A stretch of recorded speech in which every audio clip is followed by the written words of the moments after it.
Hey everybody, welcome to Local Business Hacks Podcast. I'm your host, Carl Case, and I'm on a mission to help you. Every week, we're going to be talking to local business owners and experts to get their best tips, tricks, and hacks to grow your business. This show is designed to teach you, inspire you, and motivate you to take massive action and start to build your future-proof business.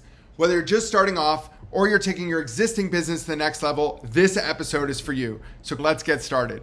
Hey, local business hackers. I'm your host, Director of Global Business Development at Referrizer, joined today by the Chief Marketing Officer of Athletic Republic, Lindsay Simpson. Lindsay, welcome to Local Business Hacks.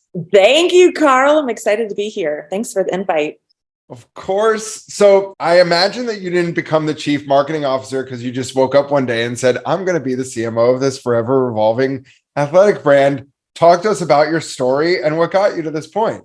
Yeah, thanks so much for having me again. And I have a quite eclectic background, but the most common thread is I always felt like in my career, I could merge my passion for life and athletics and leisure and sports with my career. And I made it a mission. I was like, I think that you can love your work. And that's how I ended up at Athletic Republic. I worked for some amazing brands, active.com in the endurance sports industry, backcountry.com, which is e-commerce, outdoor space.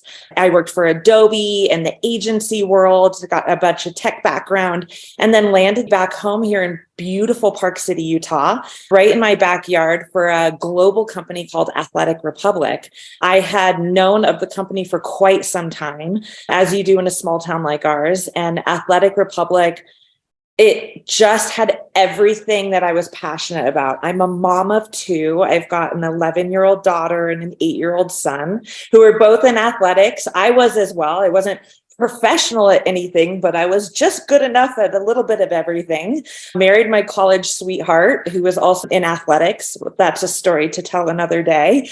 And I just loved what Athletic Republic was about.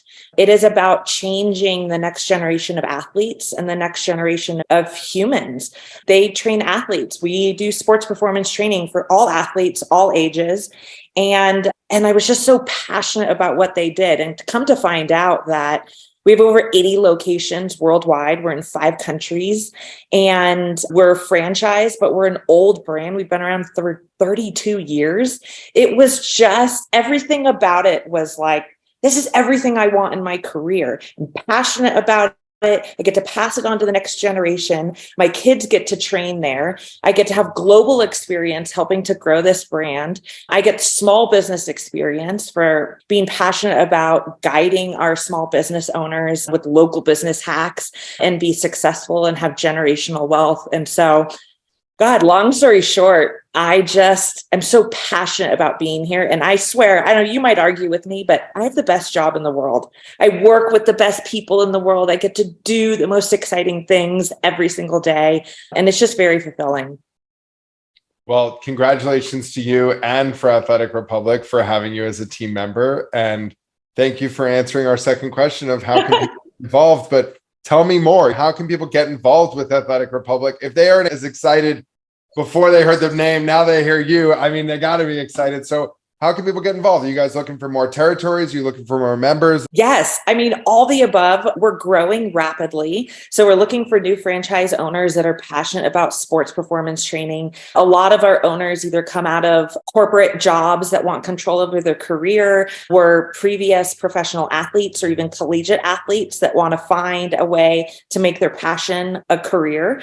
A lot of people buy this to create generational wealth for the next generation, either their kids who might be majoring in sports and they want to create a business for them to carry on their legacy. So we've got a bunch of different types of franchisees that come to us, but we are growing our territories. We're looking worldwide, but growing rapidly right now in the US. Like I mentioned, we have about 80 locations. We're already in 5 countries, expanding currently in Australia, which is really exciting, opening our fourth location in Australia that we're really excited about.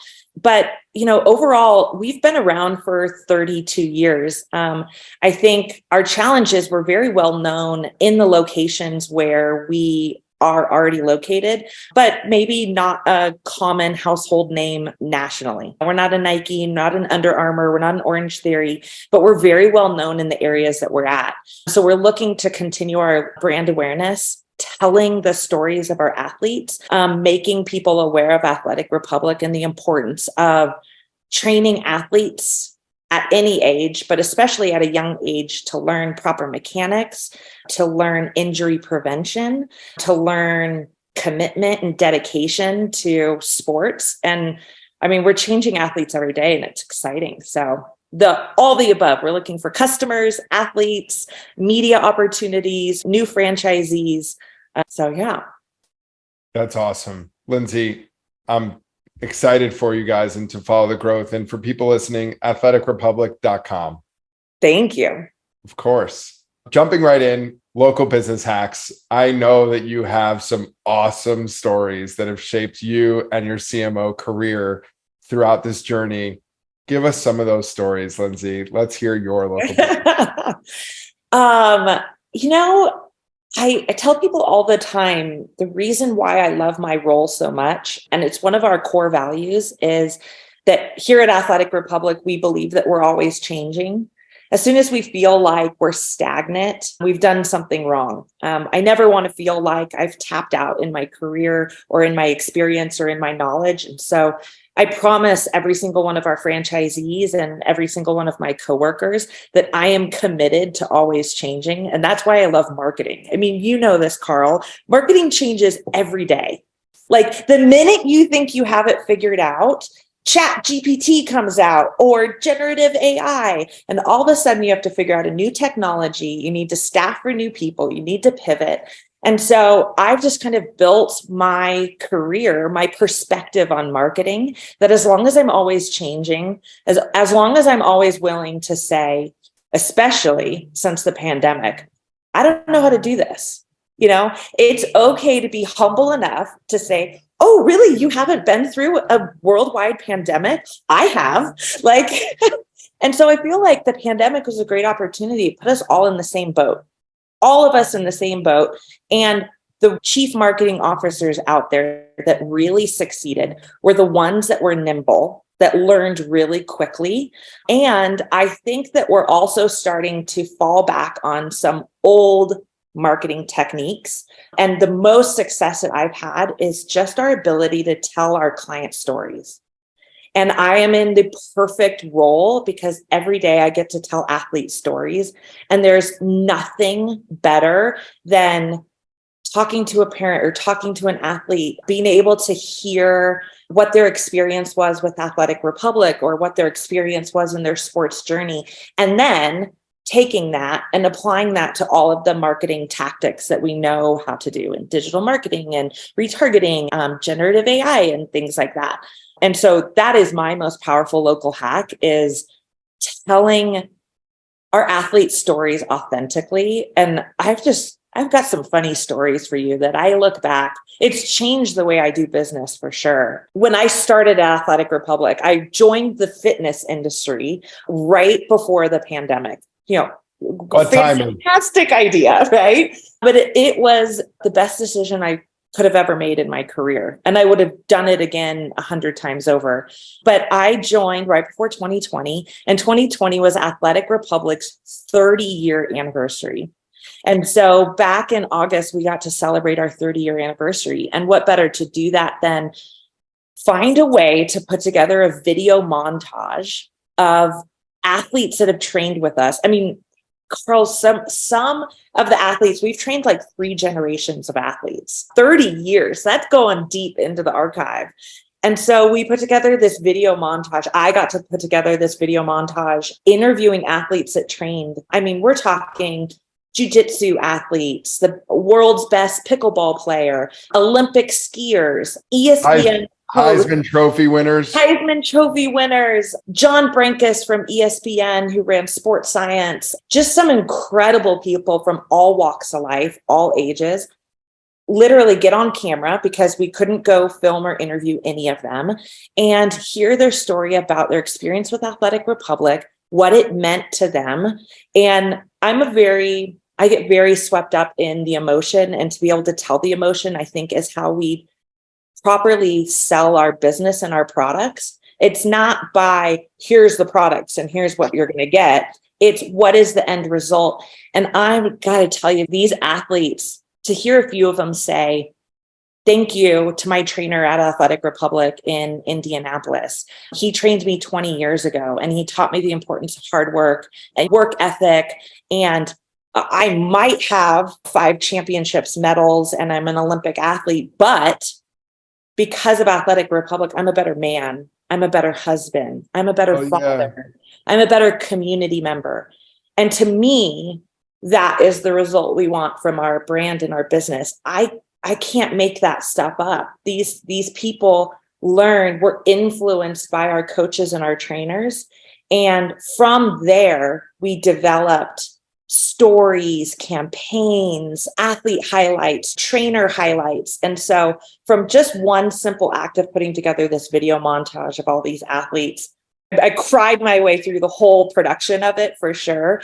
But it was just so magical to me to know that we're doing more than just trying to be profitable, making revenue, and training athletes, that we're changing people's lives for the last 30 years, and we will be for the next 30. That's amazing. And what better proof can we get than social proof itself? So true. I had the master marketer, Todd Hartley, the CEO of Wirebuzz, who preached to our listeners the importance of video. And this is another example of why video is so important.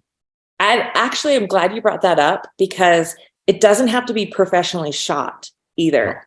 No. One of my other hacks is losing our perfectionism, just being okay with things not being perfect. And I think that's what we've seen nowadays is the authentic video, authentic imagery, stories that are coming out of our athletes are the most powerful. In all of our digital campaigns, I've scrapped all stock photography, photos from professional photo shoots, you name it. If I had a trainer that whipped out his cell phone and filmed an athlete or a parent talking about how his athlete was 7 years old on the bench, on the B squad, and 6 months with Athletic Republic, and at the end of the summer made the A team, and he's now in the starting lineup, and the confidence that athlete has gotten because of it, like magic. I don't care how perfect that video is. I have another great story. I was traveling on the East Coast. I went to a franchise conference and did a little Google search and found out that we had 7 of our locations within 2 hours of me. I was like, road trip car. We're going to go visit every single one of them. And I was in one of our longest opened training centers. They've been in the network for 29 years. The family are the Nelsons. And I was just chit-chatting in the hall with Gary Nelson, our longest standing operator. He's over 80 years old. Talk about generational wealth. His son now owns and operates the training center, and they're training 3rd generation athletes there. And at that moment, we were just walking down the halls, and Carl, imagine this, their hallways are lined with athlete pictures and signed headshots and athletes signing D1 scholarships. And I mean, it was just and they didn't have any more room on their wall. They were wrapping down into the bathroom. And I just walked along this hall with Gary Nelson, who's very, very soft spoken. And you kind of have to lean in to hear him. And I figured in that moment, I would be such an idiot if I didn't film this, if I didn't capture this. And so for me, the marketer who was everything has to be perfect, proofread and blah, I needed to immediately let that go. We pulled out, I at least had a tripod, I had a stabilizer, slapped my phone on it. I was like, I hope my battery life lasts. And I literally just held it on my side and filmed Gary Nelson telling me the stories. I mean, he's like the archive of stories in his head. Like, if any of us have an opportunity to talk with the older generation before they're gone, to film it and to ask questions about their stories and what they learned, this man has so much influenced my life. And just hearing him tell the stories of every athlete, he could rattle off first and last name, what school they went to, what their performance was at their training center, and that now he's training their kids and their grandkids. And I was just so inspired by following Gary with an iPhone. And we captured maybe 15 stories out of a 20-minute conversation in the hallway. It's amazing. Social proof continues. I know. And I'd love to talk about, what do you do with that content? How does that support the brand? How does that support the location? How can people take advantage of this gold? Yeah, you don't realize that capturing something, even if it's just a couple minutes long, can turn into hundreds of different assets if you do it in the right way. Screenshots, images, reels are really powerful now, collages, carousels, blogs, creating podcasts out of it. You can do audio transcripts of things. AI has allowed us to do a lot of things where we can be a lot more nimble and scale a lot faster with some of the AI tools out there. But I think it's just leveraging the stories in the right way. And sometimes marketers are too close to the concept. They're like, this is my campaign and my headline and my subheadline. But sometimes you just need to take a step back and just say, what's the story about? And are there 5 or 6 stories out of this one story, and not trying to force a square peg in a round hole? I think there's lots of ways to use these different assets. And even more importantly, people, if you don't have a minute or 2 minutes of content, 15 seconds, 10 seconds of why somebody loves you and your brand can turn into one of your most valuable campaigns. So pull out that camera, be your own paparazzi. It's so true. I've got one final story for you. And you're going to love this. You mentioned Caleb Williams earlier, and we were very lucky to have one of our very own Athletic Republic athletes, Caleb Williams, win the Heisman Trophy back in December, which is, for any marketer, anyone in the sports industry, is just such an incredible accomplishment. And so we were so incredibly proud of that moment, as any marketer would, knowing that that was coming to fruition. It was a kind of a no-brainer. We knew that he was having an incredibly successful career run with USC, and that he was likely, he and actually another one of our athletes, Blake Corum from Michigan, were likely candidates to be nominated for the Heisman Trophy. So like any marketer, we prepared the heck out of this thing. Oh, yeah. I mean, we got the PR firm involved. We interviewed him. We interviewed his dad, the franchisees at one of our largest locations in Capital Region, just outside of DC. And we had this thing prepared. And we had 3 versions of everything. Version 1, he's nominated and he wins. Version 2, he doesn't win, but he's a runner-up. Version 3 was he doesn't get nominated, but a couple of our athletes are in the running. And then there were some other awards. So I'm telling you, everything was written out to the last word, proofread, the press releases, the blogs, the email campaigns, the customer campaign, the franchise development campaign. We could not have been more prepared for this opportunity. And that's kind of rare for a marketer to sit back on the day of the event and be like, I got this dialed. All I have to do is press a button and this thing just goes out to hundreds of different channels. And I have this thing prepared. My team's ready. And I'm sitting on the couch with my husband, enjoying a beverage, watching the Heisman presentation live, and kind of told my husband, I said, cheers. This is going to be a great night either way for Athletic Republic. We're really excited to be here. And our franchisee, Carl Williams, who's Caleb's dad, and Caleb's mom, Dana, were sitting in the audience in New York for the presentation. And I was just so emotional about the whole thing. We're watching it. And the announcer gets up on stage and says, now announcing the 2022 Heisman Trophy winner, Caleb Williams. And I mean, we just lost it. So I'm ready. I'm pressing button number 1, right? I'm sitting on my couch and he won button number 1. Here we go, team. Like, cheers, congratulations. And Caleb starts to roll out his acceptance speech, which might have been one of the most incredible. If you haven't watched it, go back and watch. You can go onto our blog. We've recorded the whole thing, but Caleb delivers this acceptance speech that no one expected. And what happened in that moment was this pure-hearted dedication to his dad, to his parents, but specifically to his dad. And on stage, you could not have prepped him better. On stage, thanking his dad for investing and starting an Athletic Republic to help with his training journey to make him the man and make him the athlete that he is today. And also a nod to giving recommendations to athletes, like if he could talk to the 10-year-old self or the 16-year-old self, what it means to be dedicated, to train hard, to know what your journey is going to be. And I am sitting there and I'm like, scrap the whole campaign, version 1, 2, and 3, scrap it. The story is about his dedication to his dad and inspiring the next generation athletes. We didn't write it until the moment he said it on stage. All of us, I put my wine glass down. I said, honey, I'm headed to the office. The whole team pulled an all-nighter. Within 12 hours, we had the entire story rewritten because it was really about him and his dad and mapping out his athlete journey and his journey with Athletic Republic to becoming the athlete and the man that he is in today.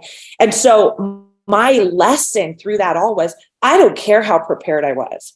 You need to be okay of hearing what the story is really about and what the moment is really about, even if it means throwing away days and weeks and months worth of work, because what it really was about was the story of him. And so within 12 to 24 hours, we had the entire thing flipped.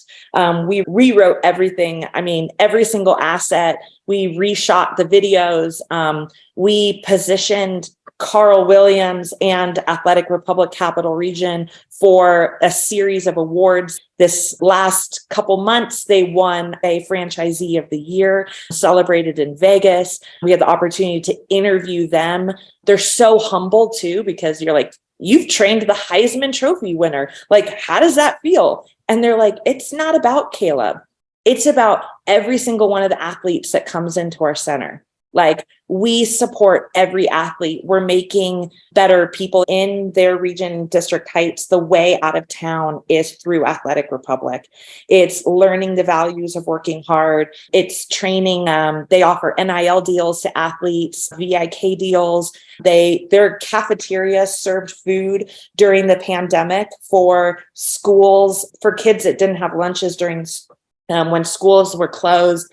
I mean, there was so much more to this story that we unpacked that wasn't even about a Heisman Trophy winner. And so I think oftentimes marketers just need to listen to the story and don't get so caught up in the plan. I think it's good to be prepared, but to be able to pivot, that's where the true magic comes. What a story. I don't know if I've gotten goosebumps so many times throughout any of our guests being on here, but wow, I'm taking a second to myself here, people. Be prepared as you can is the moral here, but you never know. I guess. It's awesome. Lindsay, I'd love to ask you a couple marketing specific questions because it's rare that I get a CMO on here. Sure, absolutely. Shoot. So can you speak to me about the role that data has played in your day-to-day decisions, at least over the last 5 years? Yeah, that's a great question. I mean, data is huge. And we're actually, the last couple of years since the pandemic, we made a strategic decision to keep our entire staff here at headquarters employed during the pandemic. So we put our heads down and we focused specifically on a data project. We sit on arguably the largest database of amateur athlete performance data. Now, the problem was it lived in pieces of paper in filing cabinets. As you imagine any doctor's office or PT office or university clinic might. And so we tackled this enormous technology project, and we're excited this year to release our new Athletic Republic app, which houses all of our athlete performance data in the palm of your hands. And so not only is it our software and scheduling systems, but it also is all of the athlete performance, including video analysis of athletes running. So that's incredibly powerful. As athletes get into the recruiting phase and having to prove themselves to recruiters in their huddle videos and huddle reels, and combining extracurricular activities like sports performance training and what it means to have combined statistics in your sports performance training is really powerful. So yeah, data is incredibly powerful for us. It could also be really dangerous because you can have data paralysis. If you're looking at too much data, if you're getting overwhelmed, if you don't know what your KPIs are. So in parallel with creating this Athletic Republic app for our athletes and customers, we also realized the need for KPI and data performance dashboard for our franchisees, for them to be able to see all of their business metrics in one place. From a lot of our businesses use a bunch of different systems, sometimes 5, 10, maybe even 15 different systems. Having a KPI dashboard for business operators to, in one look, real-time data, being able to identify red, yellow, and green, how they're doing according to their KPIs, leading indicators to where the business might be going, and to be able to pivot and optimize their business on the fly. That's been critical for us. So earlier this year, we rolled that out. We're really excited for its progress and what it has done for our operators on a daily basis and helping us increase profitability and AUV. That's awesome. Great answer. I got one more CMO related question for you. And that's in regards to the term offer. So we test offers on a daily basis across hundreds of brands, but there's never been that sweet offer that works for everybody. I'd love to know what's been some of the top offers or offers that you've been really proud to be behind at your organization. Free, right, Carl? Free is the only thing that works. Just kidding. I mean, gosh, I've had a journey with offers and promotions. And if I could, I would create a swear jar and put it in our office. And every time someone says, "What's our summer promotion?" or "What's our cyber offer going to be?" then you owe me $5 and put it in the jar. No, I mean, in all jokes aside, I think offers are important. I think it's important that you consistently test. Just like I mentioned, we're always changing. An offer that might have worked yesterday, pre-pandemic, post-pandemic, you name it, might not work in the future. What offers might work in certain territories and demographics across the globe might not work in your own backyard. What we have learned at Athletic Republic and what I'm trying to teach our operators is to really value what we offer to customers and in reality, lean into our full price offerings. Like, we really provide valuable customer experiences. And it's all about the evidence of showing that an athlete has proved their performance. They've increased their strength, conditioning, their speed, their power output. And that's the true magic. As long as we value what our products and services are, I say we go to market with full price. You do an appropriate market analysis and analyze your competitors and make sure you're priced appropriately, because not all sports performance training across the US or across the globe is going to be priced the same. But I think not discounting your product too often is an important lesson to lean in on. And if anything, I say maybe pick a couple times a year to do it. Make sure you test it regularly. But if your customers get so comfortable with there's always being an offer, they'll hold out and they'll always nickel and dime you. And they're not the customers you want anyway. You want the customers that are going to spend full price because they realize the value, and they're going to be your top promoters too. They're going to refer your business. They're going to tell their friends and family. And for us, it's going to increase our lifetime value. Our athletes on average are with us 4 to 6 years. 4 to 6 years. Our average value of a customer is over 20 grand, 10 to 20 grand in what they provide in revenue and referrals and media recommendations. And so I would rather the full price customer over 5 discounted customers any day. And turn them all into raving fans, because that's an unquantifiable point. And tell their stories with my iPhone. Exactly. Pull out that video camera. Lindsay, I got time for one personal question, if that's cool with you. Yeah. I would love to know, if you were to have dinner with some historical figure from the past or present, who would it be and what would you talk about? Oh my gosh. There's so many, but I've got a secret appreciation, not a secret, it's pretty public, appreciation for music, country music and blues music. My dad raised me on blues. We used to spend time as a family on the lake, rocking out to blues albums and John Lee Hooker and B.B. King and Eric Clapton. And now, as I've grown up, I have an appreciation for songwriters. I think there's so much passion behind the lyrics that they use to tell stories in their songs, and they're very underappreciated. It's a very, very difficult industry to come up in the world and I'm not musical at all. So I cannot sing and I cannot play, which is why I have such an appreciation for it. So long story short, to your answer is I'd probably sit down with someone like Eric Clapton. He would have so many stories to tell.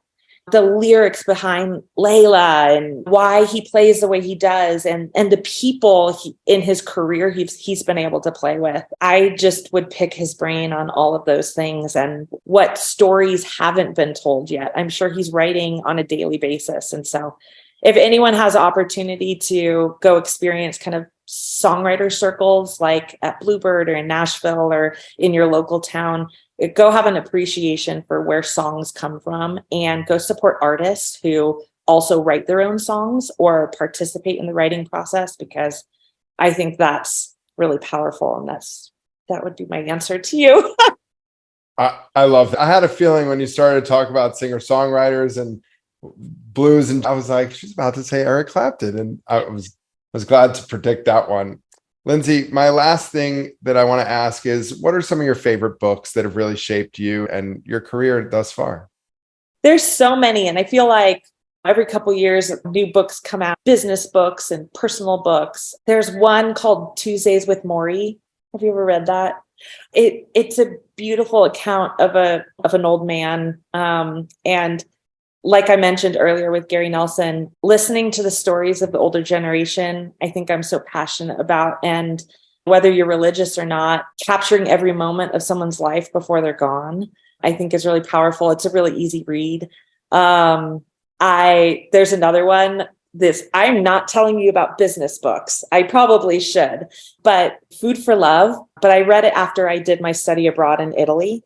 Because in Europe, especially in Italy, this combination of passion and love and then cooking and food and then consuming food is just this magical thing. And so to read anything about how people put so much passion into an art like cooking, to me, I think I could apply that to anything in my life. And then maybe that's why I have the career that I do. But I mean, I'm no chef and I'm no musician, but I think that as long as I have passion, I think that I can make beautiful things happen in my life and for my kids and for my family. I agree. One of the most passionate people ever. Lindsay, those are two beautiful books. I can't wait to get my hands on them. And I want to thank you from myself, our listeners all over the world, our staff and team at Referrizer in 12 countries, and thank you for being you and for coming on and sharing your story and just being a wealth of knowledge and energy in this space. Thanks, Carl, for having me. I really appreciate it. Thank you so much. That's it for this week's episode. I hope you found it helpful. Be sure to head over to our site, local-business-hacks.com, to check out the show notes and send me questions or ideas for future episodes. If you want to grow your business, just like the people you've heard from here, follow Local Business Hacks Podcast and tune in for new tips, tricks, and tactics. Until next time, thanks for listening and keep hacking.